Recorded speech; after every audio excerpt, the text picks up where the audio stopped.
এতগুলো নওজোয়ান এরা যদি একসাথে সেজদা দিত কতটা সুন্দর হতো মাওলা।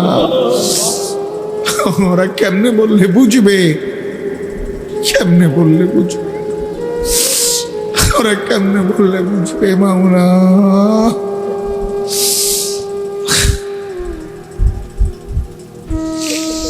আপনি বদলে দেন, আপনি বদলে দেন ওদের চুল, চেহারা, লেবাস বদলে দেন। মোবাইলের আসক্তি, নারীর আসক্তি থেকে আমার সন্তানদেরকে হেফাজত করেন, আমার ভাইদেরকে হেফাজত করেন, আমার এই ছোট্ট বন্ধুদেরকে হেফাজত করেন।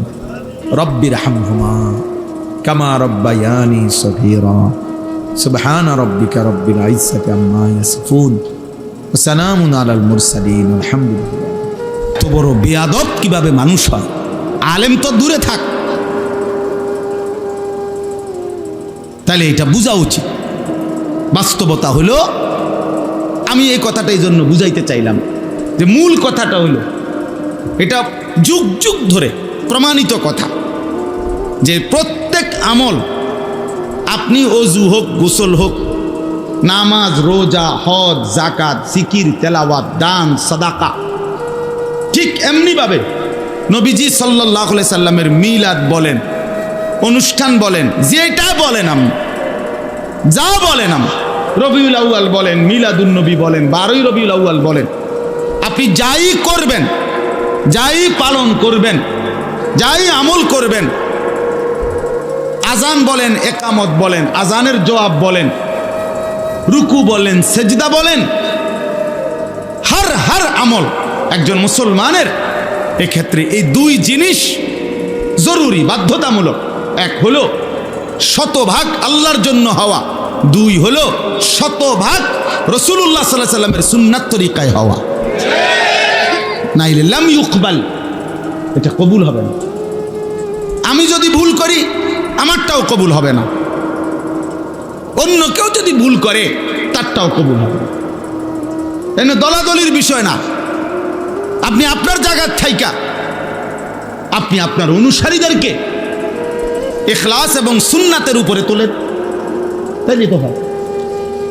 সবে বুঝি আমরা দলে আইলে তৈব, অথবা আমরা সবাই ওইদিকে দলের কি দরকার? আমরা তো সবাই মুহাম্মদে আরবি সাল্লাল্লাহু আলাইহি সাল্লামের উম্মত, ঠিক কি না বল? এখানে আমরা যারা আছি প্রত্যেকেই জান্নাত চাই, চাই না? আমরা প্রত্যেকেই জাহান্নাম থেকে মুক্তি চাই। তাহলে তো সোজা কথা হইল, কথা তো ঠিকই আছে। আমরা তো একমতে, আমাদের মধ্যে অনৈক্য কই। আজকে যদি হইতো এক দল চায় জান্নাতে যাইতে, আরেক দল চায় জাহান্নামে যাইতে, তাইলে না অনৈক্য হইতো। আমাদের প্রত্যেকের নবী একজন, অতএব আমাদের দায়িত্ব উনার থেকে প্রমাণ করে নেওয়া, উনার থেকে বুঝে নেওয়া। তিনি 23 বছরে, খোদার কসম, নবী সাল্লাল্লাহু আলাইহি সাল্লাম বলছেন 23 বছরে উম্মত, আমি একটা বিষয়ের জন্য তুমি কারো কাছে যাইতে হবে এমন কিছু আমি রেখে যাই নাই। ওয়াল্লিমুকুম কুল্লা শাই, আমি সব শিখাবো, সব বলে গেলাম। তারাকতুকুম আলাল বাইদা লাইলুহা কানাহারিহা। নবীজি সাল্লাল্লাহু আলাইহি সাল্লাম বলেন, উম্মত আমি আলোকিত, ধবধবে ফর্সা, একটু মেঘ নাই, অন্ধকার নাই, কালো কোনো চিহ্ন নাই, এরকম পরিষ্কার ধবধবে আলোকিত একটি দিনের উপরে আমি নবী তোমাদেরকে রেখে গেলাম। লাইলুহা কানাহারিহা, খোদার কসম নবী বলছে, লাইলুহা কানাহারিহা। নবীজি বলেন, উম্মত আমি তোমাদের রাত এবং দিন বরাবর করে গেলাম, বরাবর। অর্থাৎ রাত গভীরে যদি কোনো মাসআলা দরকার হয় সেটাও আমি নবী বলেছি, দিনের আলোতে যদি কোনো মাসআলা দরকার হয় সেটাও আমি বলছি। বাজার কেমনে করবা এটাও বলছি, টয়লেট বাথরুমে কেমনে ঢুকবা, বাইর হইবা, ভিতরে কয়টা ঢিলা নিবা, কেমনে পানি ব্যবহার করবা আমি সেটাও বলছি। এমনকি রাত গভীরে একাকী স্বামী স্ত্রী কেমনে মিলিত হবা, এমনকি স্বামী স্ত্রীর মিলন শুরুর আগে কি দোয়াটা পড়বা, আমি রাসূল সে কথাটাও বলেছি। তাহলে আমি ছেড়ে দেই না। ছেলেরা আবারও বলছি, মোবাইলটা নিয়ে ব্যস্ত না হয়ে আমার দিকে তাকাইয়া শোনো ভাইয়া, অনুরোধ করলাম। বাপ, হাতের মোবাইলটা নামাও, আমার দিকে তাকায় শোনো দোস্ত, একটা মিনিট চেহারার দিকে তাকায় শোনো ভাইয়া। লা তুতবি'ন নাযরাতান নাযরা فإن لك الأولى وليست لك الآخرة اللهم صل على محمد وعلى آل محمد كما صليت على إبراهيم وعلى آل إبراهيم إنك حميد مجيد اللهم بارك على محمد وعلى آل محمد كما باركت على إبراهيم وعلى آل إبراهيم إنك حميد مجيد سبحانك لا علم لنا إلا ما علمتنا إنك أنت العليم الحكيم الحمد لله আল্লাহ পাক রব্বুল ইজ্জত জুল জালাল ওয়াল ইকরামের ফজল কারাম রব্বুল আলামিনের অপরিসীম ইহসান মেহেরবানি দয়া আল্লাহ তাআলা আমাদেরকে আজ 16 সেপ্টেম্বর 2025 রোজ মঙ্গলবার বিবাড়িয়া জেলা নবীনগর উপজেলাধীন কৃষ্ণনগর মধ্যপাড়া রাসূল সৈনিক যুব সংগঠনের উদ্যোগে আজকের এই পঞ্চম বার্ষিক ইসলামী মহাসম্মেলনে আল্লাহ তাআলাই আমাদেরকে আসবার বসবার আল্লাহর জন্যই জমা হওয়ার তৌফিক দান করেছেন আলহামদুলিল্লাহ। প্রিয় ভাই নওজোয়ান দুই পাশে যারা দাঁড়িয়ে আছো, দয়া করে সবাই বসলেই তোমাদের নেকি বেশি হবে। কষ্ট করে যারা ভিতরে আসছো ভাইয়া তোমরা ভিতরে বসো, যদি কারো বসতে অসুবিধা হয় তো চলে গেলে ভালো, এখান থেকে সরে গেলে ভালো। দাঁড়ায়া না থাইকা অন্য কোথাও দাঁড়াইলে বা হাঁটলে ঘুরলে তাতে আমার কোনো আপত্তি নেই, কিন্তু দাঁড়ায়া থাকার অনুমতি নেই। আল্লাহর কথা বসে শুনলে কম হোক, মনোযোগ দিয়ে শুনলে বরকত হয়। এজন্য সবাই মিলে স্বেচ্ছাসেবক যারা তারা সকলেই মিলে সব সাথীদেরকে বসাইবার ব্যবস্থা করো ভাইয়া, একজনেরও দাঁড়ায় থাকতে দিবা না। যদি কেউ বসতে না চায় তো উনি চলে যাক, কোনো অসুবিধা নেই। খুব বেশি বা কম সংখ্যা এটা এখানে মূল কোনো বিষয় না, যেহেতু এটা নির্বাচনী জনসভা না, আমি কোনো প্রার্থীও না।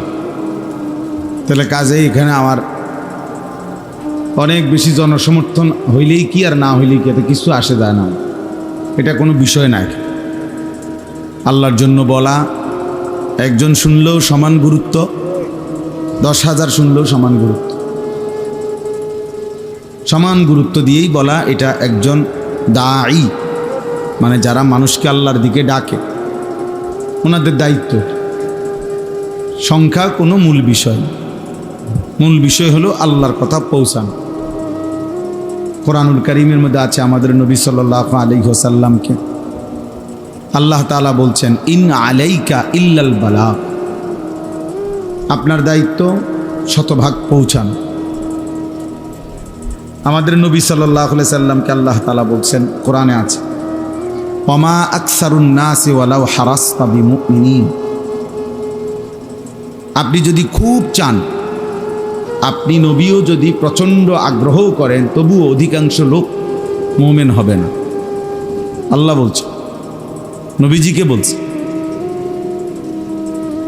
সাওয়াউন আলাইহিম আআনদারতাহুম আম লাম তুনদিরহুম লা ইউমিনুন। আল্লাহ তাআলা বলছে, বন্ধু কিছু মানুষ আছে এমন, আপনি আল্লাহর ভয় দেখান আর নাই দেখান, ওরা ঈমানদার হবে না।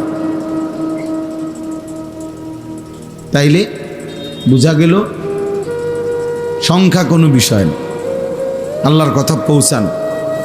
এবার পরিবর্তন হবে কয়জন, বদলাবে কয়জন, হেদায়েত মিলবে কয়জনের, এটা সম্পূর্ণই আল্লাহ তাআলার ফয়সালা। এটা কোনো বক্তা, কোনো ওয়াইজ, কোনো পীর মুর্শিদ কারো হাতে এটার দায়িত্ব। আমার কাছে এই হিসাব চাইবে না যে তোমার দ্বারা মোট কতজন মানুষ জান্নাতি হয়েছে, এটার কোনো হিসাব চাইবে না। বা কমপক্ষে 30 জন মানুষ কেন জান্নাতি হলো না, অতএব তোমার বিচার, এমন না। আমি বলছি কি না সেটা দায়িত্ব আমার। যেহেতু আল্লাহ তাআলা কম বেশি যেটুকুই হোক ইলম কোরআন সুন্নাহর দান করছেন, তো ওইটুকু দায়িত্ব পৌঁছান, ওইটুকু জিম্মাদারি। তাহলে আমরা এই মানসিকতা নিয়েই বলতে চেষ্টা করি। আমি আজ থেকে 10 বছর আগে, 20 বছর আগে আরো অনেক ছোট ছোট্ট মজলিসও বয়ান করছি। এখনো কখনো কোনো ছোট্ট মজলিসও যদি হয়, সেখানেও আমি সমান তালে বয়ান করি, মাদ্রাসার ভিতরে, মসজিদের ভিতরে। কোনো অসুবিধা নেই, এতে কোনো সমস্যা নেই। সংখ্যা কোনো বিষয় না, বেশি বা কম এটার মধ্যে কোনো সফলতা বা ব্যর্থতার কিছু নেই। এখানে যদি 1 লক্ষ মানুষ হয় তাইলে এই সম্মেলন কামিয়াব, আর 1000 হইলে এটা ব্যর্থ, এমন কথা কোরআন সুন্নাতে নাই। মানুষ হয়েছে 10 লাখ, কিন্তু আল্লাহ তাআলা 10 পয়সাও গ্রহণ করলেন না, তো লাভ হলো কি? মানুষ ছিল একজনই, আল্লাহ ওই একজনেরটাই কবুল করছেন, তাহলে এতে কম হওয়াতে লস হলো কি? জন্য এটা প্রথম চিন্তা করতে হবে। প্রত্যেক আমলের জন্য, দ্বীনি যে কোনো কাজ, ব্যক্তিগত হোক আর ইজতেমাই হোক, সম্মিলিত হোক, এক্ষেত্রে এটা মাথায় রাখতে হবে আগে, যেখানে 2টা জিনিস আছে কিনা। এই 2 জিনিস না হলে কবুল হবে না। 1 নাম্বার, ওই আমলটি আল্লাহর জন্য হলো কিনা, শতভাগ। আর 2 নাম্বার হলো রাসূলুল্লাহ সাল্লাল্লাহু আলাইহি সাল্লামের সুন্নাত, নবীজির তরিকা মোতাবেক হলো কিনা। এটা কিতাবের মধ্যে আছে। ফুজাইল ইবনে ইয়াজ রাহমাতুল্লাহ আলাইহি বলছেন, কোনো আমল আল্লাহর কাছে কবুল হওয়ার জন্য এটা জরুরি। খালেস এবং সওয়াব, আল্লাহর জন্য এবং বিশুদ্ধ, আল্লাহর জন্য হইতে হবে। 2 নাম্বার, বিশুদ্ধ হইতে হবে। আল্লাহর জন্য হইলে ইখলাস হয়, আর বিশুদ্ধ হইলে আহসান হয়, নবীজির তরিকা মোতাবেক। ওযু, নামাজ, রোজা, হজ, যাকাত, জিকির, তেলাওয়াত, দান, সাদাকা, সব কিছুর মধ্যেই এটা লক্ষণীয়। নবী সাল্লাল্লাহু আলাইহি সাল্লামের তরিকা মোতাবেক হয়েছে কিনা। এই আমাদের দেশে মনে করেন একটা বিষয় নিয়ে যে আমরা সবসময় একটু বিতর্ক হয়, তো এই বিতর্কের মূল কারণটা কি? মূল কারণটা হলো আমাদের দেওবন্দি ঘরানার কওমি ওলামায়ে কেরাম যারা, আমরা বলি যে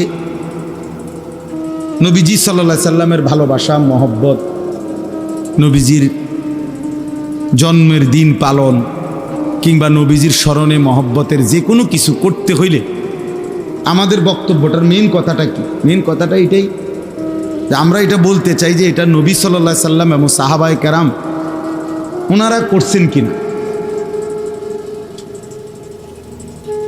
এইটাই আমাদের কথা, আর কিছু না। উনি আমার খানা নিছে গা, আমি ওনার বাত নিছি গা, বা ওনারে মানুষে খাওয়াই দেখে আমার খানা কমে গেছে, এমন কিছু না। বাত কয়টা আর কি, বিরিয়ানি 1 ফোটলা আর কি, 2টা জিলাপিতে আর কি আসে না, তেমন কিছু না। মানুষ যত বড় উত্তম খানাই পেট ভরে খাক, 2-4-10 ঘন্টা পরে বাথরুমে এগুলা সবই ফেলে দিয়ে আসে। তাহলে এইটা মূল কথা না। মূল কথা হলো আমরা এটাই শুধু বলতে চাই যে যত গালি দেওক, মন্দ বলুক, যত হুঙ্কার দোক, আমরা এটা বলতে চাই যে রাসূলুল্লাহ সাল্লাল্লাহু আলাইহি ওয়াসাল্লামের তরিকা মোতাবেক হতো। নবীজির জন্মদিন পালন করবেন, মিলাদুন নবী, নবীজির তরিকা মতো হইতো, সাহাবাদের তরিকা মতো হইতো। সোজা কথা, এই মানে যারাই আছেন এখন এটা বুঝলেই ভালো, সহজ।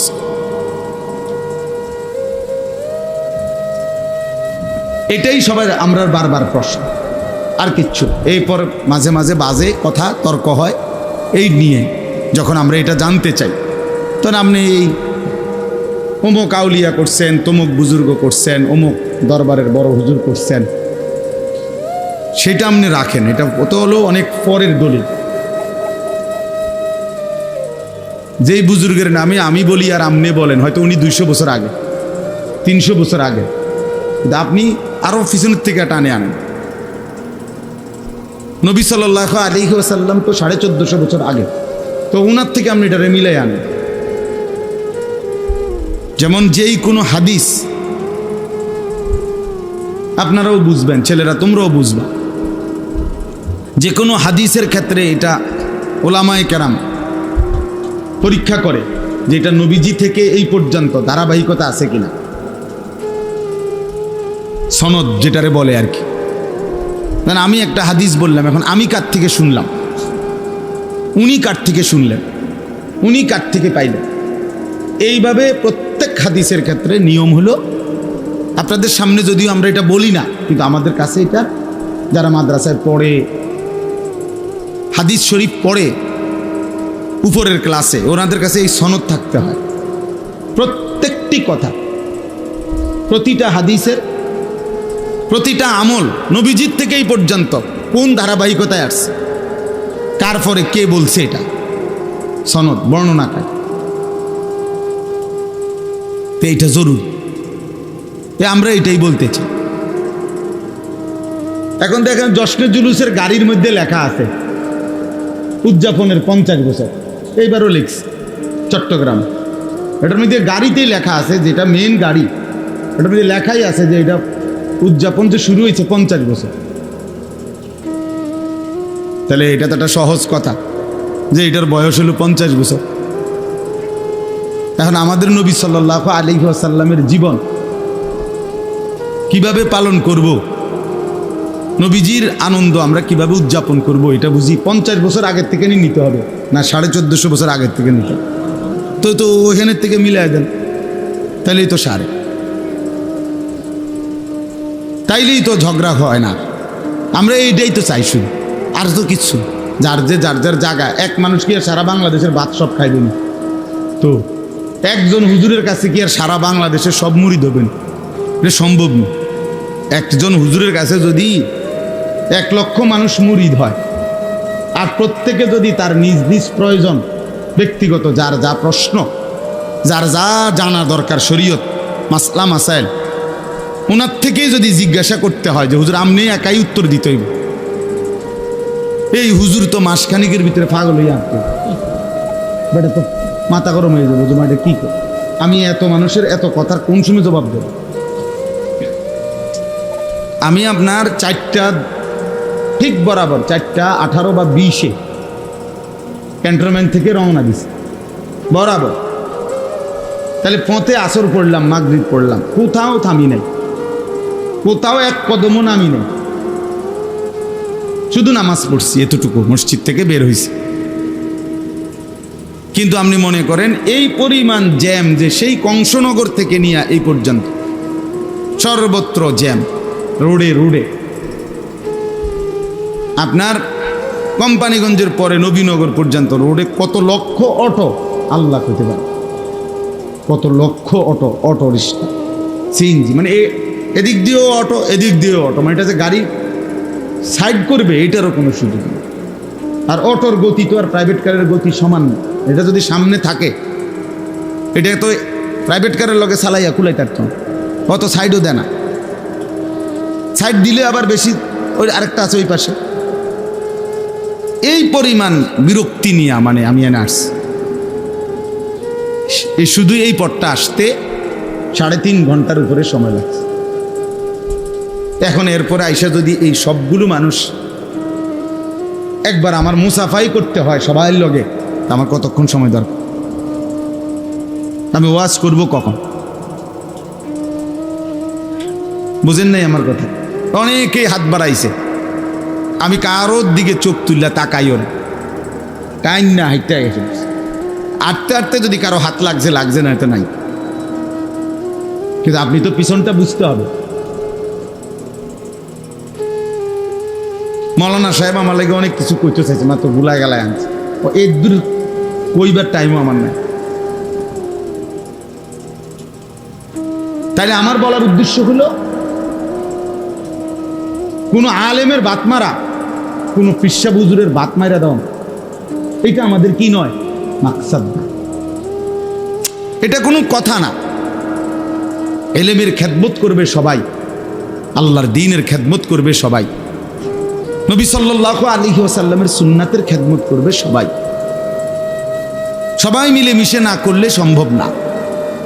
তাআওয়ানু আলাল বিররি ওয়াত তাকওয়া, আল্লাহ বলছে তোমরা নেকের কাজে এবং গুনাহ থেকে বাঁচিয়ে রাখার ক্ষেত্রে যত উদ্যোগ, যত মেহনত, যত ফিকির, মানুষকে গুনাহ থেকে বাঁচানো এবং মানুষকে নেক কাজে উৎসাহিত করা, বীর, এই কাজে তোমরা প্রত্যেকেই পরস্পরের সহযোগিতা করো। এই যে মনে করেন এতগুলো ছেলে আলহামদুলিল্লাহ দাঁড়াইছে, ভাই তোমরা বসো, ভাই বউ যে কথা, আমি সময় গুনতেছি, মোবাইল এটা নিয়ে ব্যস্ত হইলে ভাইয়া লাভ হইতো না। এই মানুষের ছবি এগুলো উঠাইলে এইটা এরপরে আপনার মোবাইল থেকে কোনো ফাঁক হলেও চাইতো না। মানুষের টাইম আসেনি, শুধু শুধু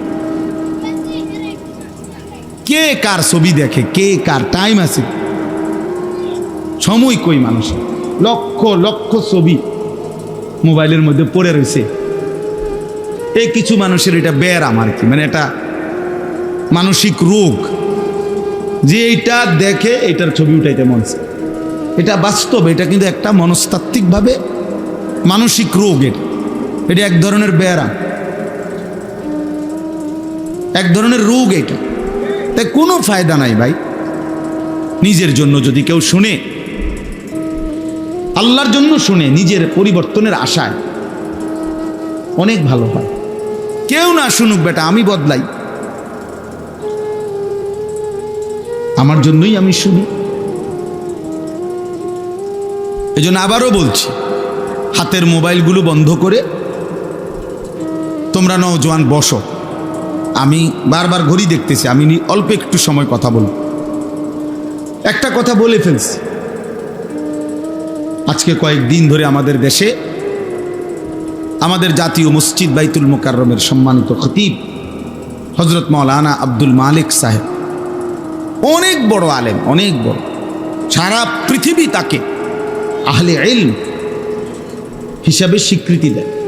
আমাদের দেশে তো আমরা হইলাম পোস্টারে আন্তর্জাতিক খ্যাতি সম্পন্ন, আমরা তো হলো বক্তা যারা, তারা জোহরের পর থেকে নিয়ে রাত 2টা পর্যন্ত সবাই আন্তর্জাতিক খ্যাতি সম্পন্ন। এনে নর্মাল কোনো ইয়া নাই, মাইকে হুঁদি তেললেই সকলেই, আমরা হয়তো বাড়িতেও চিনে না, উত্তরের ঘরের মানুষও চিনে না, দক্ষিণের ঘরের মানুষও চিনে না, কিন্তু সারা পৃথিবী আন্তর্জাতিক। এর নিচে বাংলাদেশে কোনো কি নাই, বক্তা আন্তর্জাতিকের নিচে, বিশিষ্ট ইসলামী চিন্তাবিদের নিচে বাংলাদেশে কোনো পদে নাই। এইটাই শেষ। অল্প স্বল্প চিন্তা করবে এরকম নাই, বিরাট চিন্তা, বিশিষ্ট চিন্তাবিদ সবাই আমরা, এরকম না। আসলে উনি পোস্টার সর্বস্ব মাওলানা না, বাস্তবিক অর্থে পৃথিবী যাকে চিনে, সারা বিশ্বের, সারা আরব বিশ্বের উলামায়ে কেরাম, তিনি ওই মাফের একজন আলেম দ্বীন। ওনার জীবনী, ওনার ইতিহাস, উনি আরবিতে, উর্দুতে, বাংলাতে সব বিষয়ে সমান পারদর্শী। পৃথিবীর অসংখ্য অগণিত দেশে তিনি আন্তর্জাতিক সেমিনারে ওনার প্রবন্ধ পাঠ হয় আরবিতে। তো তিনি রবিউল আউয়াল মাসে বাইতুল মুকাররম মসজিদে জুমার নামাজের বয়ানে বলছেন স্পষ্ট। এখন এই কথার এক তো বুদ্ধিবৃত্তিক দলিল দেওয়া, কোরআন সুন্নাহ ভিত্তিক সুন্দর করে মার্জিত ভাষায় জবাব দেওয়া, এটা তো একটা ভদ্রতা।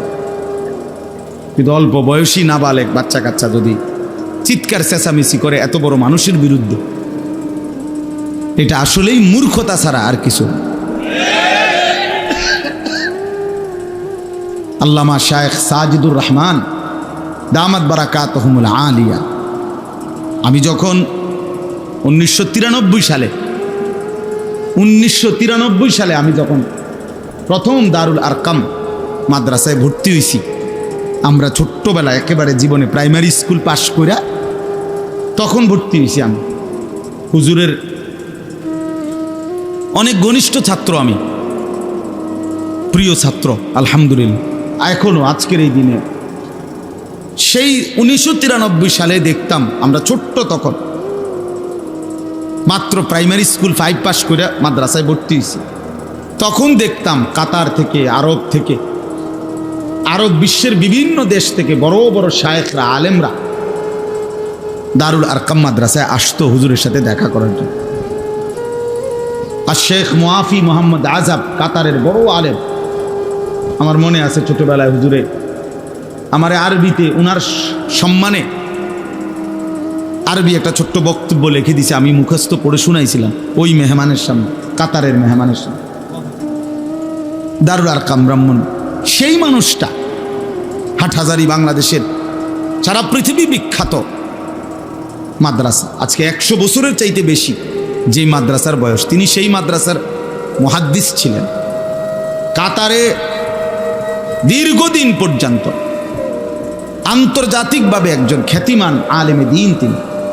সারা বাংলাদেশের বর্তমান সময়ে হেফাজতে ইসলাম চিনে না, হেফাজতে ইসলামের অবদান জানে না এমন মুসলমানই নাই, পক্ষের হোক আর বিপক্ষের হোক। হেফাজত যে একটা নাম, এটা সবাই জানে। তিনি সেই সংগঠনের মহাসচিব। উনাকে বিদ্রুপ করে যদি কোনো আঙ্গাল কাঙ্গাল কথা বলে, তার চাইতে বড় বেয়াদব আর কে হইতে পারে?